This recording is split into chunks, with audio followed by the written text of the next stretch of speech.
안녕하십니까. 오늘은 마태복음 3강에 대해서 나눠보겠습니다. 마태복음 3강은 마태복음 3장을 주제로 하는데 먼저 세례 요한에 대해서 나오고 그 다음에 예수님의 세례가 부분이 나옵니다. 세례 요한과 예수님이 세례를 주고받으면서 이야기가 전개되는데 예수님과 세례 요한은 여러 가지 면에서 공통점을 갖고 있습니다. 함께 표를 통해서 알아보겠습니다. 예수님과 요한은 독사의 바리새인과 서기관들을 독사의 자식들이라고 부르고 또 아브라함의 자손, 혈통적인 아브라함의 자손이라 자부하던 서기관들과 바리새인들에게 세계에 합당한 열매를 맺으라고 책망합니다. 그리고 마지막으로 예수님과 요한 모두 다 회개하라 천국에 가까이 왔다 하며 하늘나라 복음을 전파합니다. 먼저 세례 요한과 예수님은 바리새인들과 사두개인들을 보고 독사의 자식들이라고 하는데 이렇게 부르면서 회개의 열매를 요구하고 심판을 선고합니다.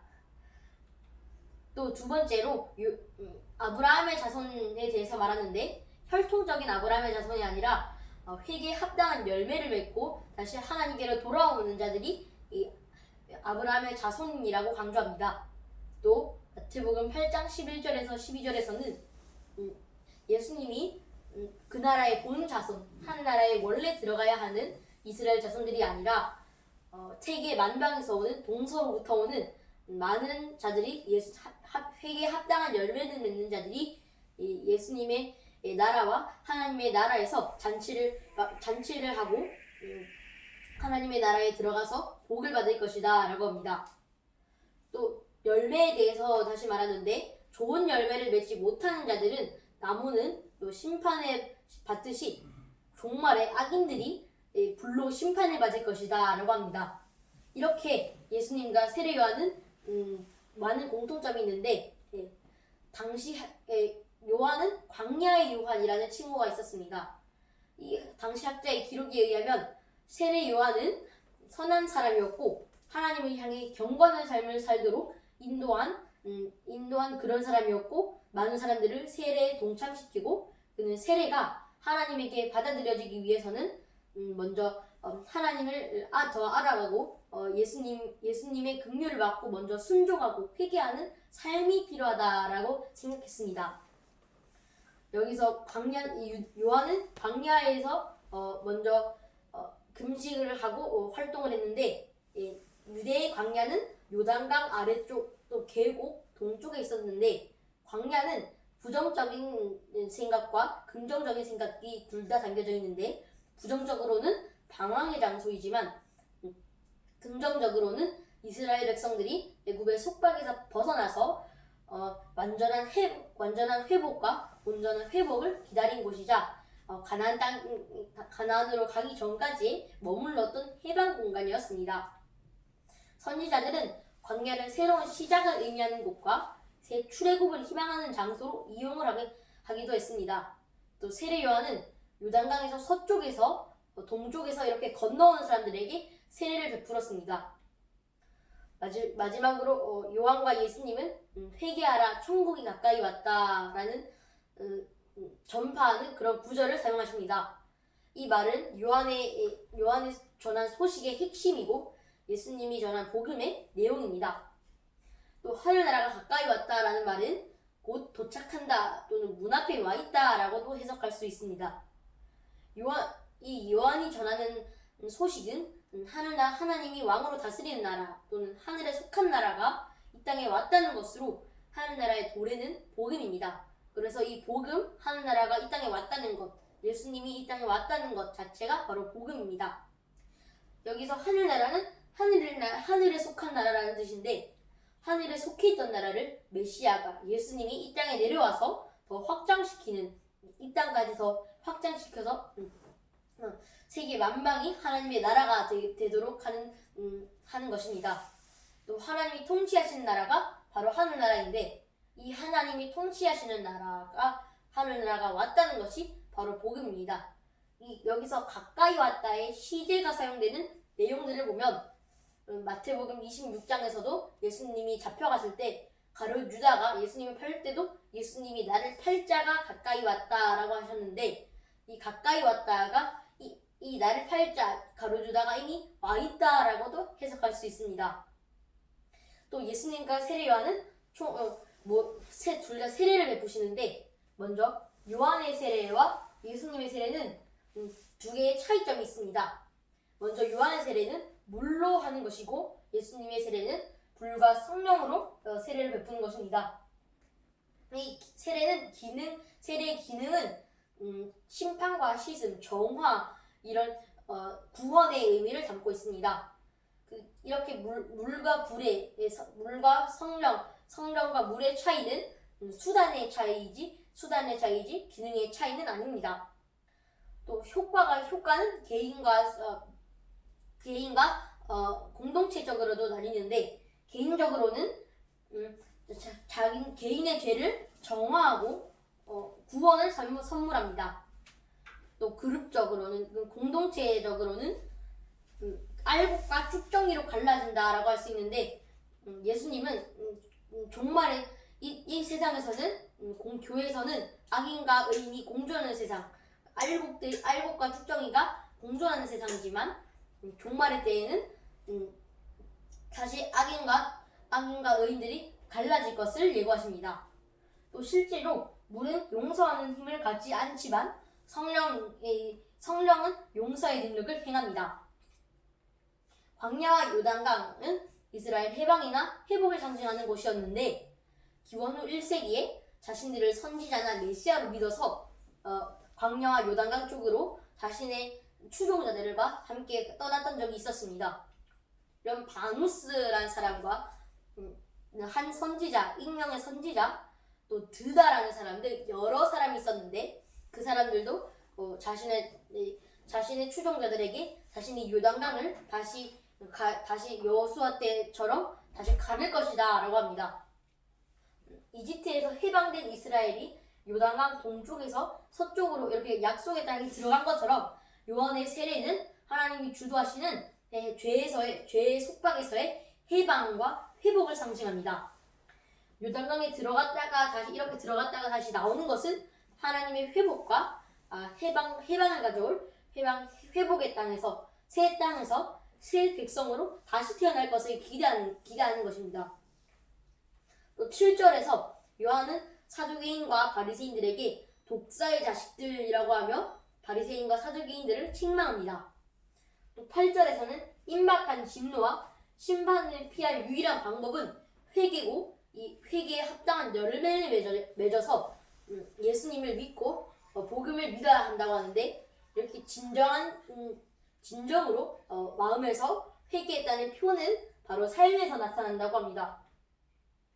9절에서 요한은 하나님이 능히 돌들로도 아브라함의 자손이 되게 하실 수 있다라고 하면서 혈통적인 아브라함의 자손이 아니라 회개에 합당한 열매를 맺는 자들이 맺으라고 하면서 다시 한번 회개의 열매를 강조합니다.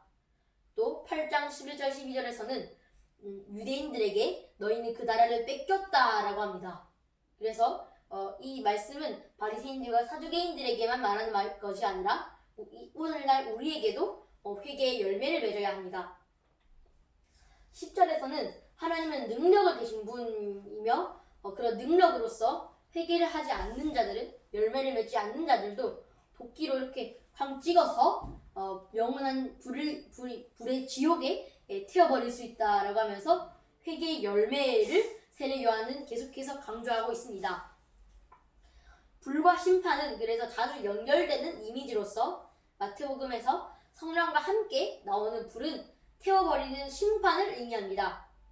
성령 심판과 정결 또 다 나쁜 것을 태워버리고 회개한 백성들을 청결하게 만드는 그런 도구이기도 한데 이사야서 4장 4절에서 5절은 심판과 정화를 동시에 담고 있는 중요한 본문입니다. 선지자들은 하나님이 성령을 부여하시는 것을 종말론적인 회복과 다시 태어나는 그런 갱신을 가리키는 의미로도 사용했습니다. 그리고 이 성령과 불은 함께 등장해서 예수님의 세례로 다시 함께 나오기도 하는데 예수님의 세례, 불과 성령의 세례에 대해서 이제 알아보겠습니다. 요한에게 세례를 받으러 사람들이 자신의 죄를 회개한 것을 고려하면 성령과 불로 세례를 주려온 자가 요한에게 죄인처럼 세례를 받는 것은 요한이 수용하기가 어렵습니다. 그래서 만약 이 예수님이 메시아로서 이 땅에 심판하거나 의인들을 구원하고 악인들을 심판하러 이 땅에 내려오셨는데 만약에 자신이 세례요한이고 예수님이 세례요한에게 죄인들이 받는 그런 세례를 자신이 받는다고 생각하면 저도 역시 세례요한처럼 용납하기가 참 어려울 것 같습니다. 이렇게 예수님은 요한이 세례를 베푸는 것은 모든 의를 위하기 위함인데 여기서 성취하다라는 플레로라는 말은 3장 15절을 제외하면 이 동사를 15번이나 사용하고 예언 성취를 강조하는 인용 공식이나 선지자들이 나오는 본문에 사용됩니다. 여기서 또 디카이오시네라는 말도 중요한데 7번 사용되면서 누가복음 1장 75절을 제외하면 공간복음서에서는 마태복음에서만 이런 디카이오시네라는 말이 나타납니다. 여기서 또 두 가지 의미가 있는데 하나님의 신실하신 또 하나님의 은혜와 하나님이 인간에 요구하시는 의의가 나오는데 여기 3장 15절에서 의의는 구약에서 나타난 하나님의 구원 계획과 예수님이 세례 요한을 통해 성취하는 하나님의 뜻이기도 합니다. 또 아들의 순종과 겸손이 나오는데 예수님 자신은 이 메시아로서 이 땅에 의인들을 구원하고 악인들을 심판하러 오셨지만 그러시는 것이 아니라 오히려 죄인들이 받는 세례를 받고 자신도 죄인처럼 되어서 다른 병든 자들과 약한 자들을 치유하시는데 여기서 심판하러 온 자가 심판받는 것이며 하늘아버지의 뜻입니다. 또 이 더 큰 자가 세례받아야 할 더 작은 자에게 세례를 받는 것이 하나님의 뜻입니다. 또 이것은 제자도의 핵심은 겸손이고 예수님의 겸손은 마태복음 21장 4절에서 5절에서 나오는데 예수님은 나귀를 말을 타지지 않으시고 예루살렘 성에 들어가실 때 나귀를 탐으로써 예수님의 겸손이 다시 드러나는 부분이기도 합니다. 이스라엘을 대표하는 예수님은 백성의 세례에 동참함으로써 세례에 참여하는 자들이 회개와 믿음을 통해 새로운 탄생, 새 출애굽을 경험하게 될 것을 예고합니다. 그래서 예수님은 이 땅에 심판하러 오셨지만 오히려 심판하는 것이 아니라 이 죄 속박에 있던 자들을 심판하는 것이 아니라 오히려 그들을 구원하려고 이 땅에 오신 것입니다. 예수님은 속죄 사역을 하셨는데 이 죄인이 아닌데도 예수님은 회개의 표시로 받아야 하는 세례에 동참함으로써 자신들을 죄인들과 동일시합니다. 죄인들을 구원하러 오신 분이 요한에게 와서 죄를 자복한 것은 백성처럼 세례를 받으시는 것이 하나님의 뜻을 이루는 것입니다. 여기서 하늘이란 말의 헬라어 단수 영인 우라노스가 보이는 하늘을 가리키는 반면 16절, 17절의 하늘은 각각 복수형으로서 하나님과 천사들이 거하는 영역 또는 하나님이 거하시는 그런 하늘을 뜻합니다. 구약과 유대교 문헌에서 사용된 하늘에 여러 가지 이 기능이 있는데 그중 하나가 바로 계시입니다. 하늘의 계시를 이렇게 하늘에서 땅에 줌으로써 하늘의 비밀이 알려지는데 이 비밀이 바로 예수님이 하나님의 기뻐하시는 아들이자 그 아들은 이 땅에 죄인으로 오셔서 모든 이 땅의 사람들을 모두 구원시켜서 하나님 나라를 이 땅에서도 더욱 확장시켜 나가는 것입니다. 여기서 하나님의 영이 비둘기처럼 내려와 그 위에 머무는 것을 보았다라고 하는데 여기서 비둘기 가치는 시각적 의미를 전달하는 것으로서 저자 마태가 그 모습을 제대로 문자적으로 설명하기가 힘들 때 사용하는 묵시 언어의 특징이기도 합니다.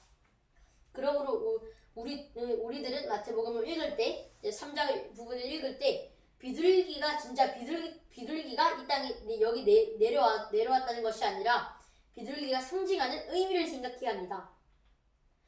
여기 비둘기 가치는 여러 의미가 있는데 첫 번째는 창조의 이미지이기도 합니다.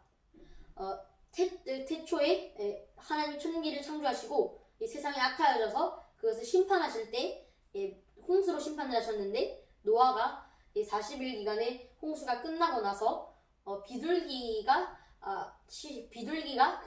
새로운 세계 시작을 다시 알리는 것이기도 했는데, 이 랍비 문헌에서 보면 성령은 비둘기처럼 물 위를 품고 있었던 것으로 묘사됩니다. 여기서 비둘기 또는 새들은 새 창조의 이미지를 떠올릴 수도 있습니다. 이 경우 비둘기처럼 임하는 성령은 예수께서 실행할 새로운 창조의 사역을 예고하는 것이 됩니다. 그래서 단순히 이 비둘기가 그런 놀라운 그 광경을 묘사하는 것이 아니라 예수님이 나중에 하실 그런 치유 사역과 새로운 치유 사역과 또 말씀을 전하고 하늘나라 복음을 전파하는 그런 내용을 담고 있기도 합니다. 또 두 번째는 메신저 역할을 하게 되는데, 비둘기는 랍비의 문헌에서 바트콜이라는 말은 하나님이 직접적인 음성을 대신해서 사람들에게 계시의 일종의 수단으로 주어진 것으로 새 소리나 비둘기 소리처럼 들렸습니다. 성령이 비둘기같이 임하는 것은 하나님의 메시지를 전하는 성령의 역할을 내포하기도 하는데, 그 성령의 임함 그 자체가 바로 예수님의 정체성을 새 시대로 가져오는 메시아로 지목하는 기능을 하기도 합니다. 여기서 이 성령은 메시아에게, 또 이사야 41장 1절에서는 여호와의 종에게, 이사야서 61장 1절에서는 복음을 전하는 자에게 임합니다. 이것은 종말의 새로운 시대가 메시아를 통해 시작될 것과 새 시대는 성령의 능력으로 가능하다는 것을 의미합니다. 성령은 새 시대의 도래를 알리는 신호이며 그 시대를 가능하게 만드는 능력이기도 한데, 예수님이 이렇게 세례를 받으실 때 성령이 비둘기처럼 내려왔다라는 말은 성령이 예수님의 치유 사역과 가르치는 능력, 이 권위가 가능하게 하는 그런 능력입니다. 하늘로부터 소리가 있어서 말씀하시되 이는 내 사랑하는 아들이요 내 기뻐하는 자라 하시니라 라는 말은 17절에서 나오는데, 이 마태복음 3장 17절은 이 시편 2장 7절과 이사야서 41장 1절을 결합하여 하나님의 아들이 순종하는 그런 순종이 어떤 성격인가를 알리는 본문인데, 이는 내 사랑하는 아들이요는 시편 2편 7절에 너는 내 아들이라 라는 것을 암시합니다.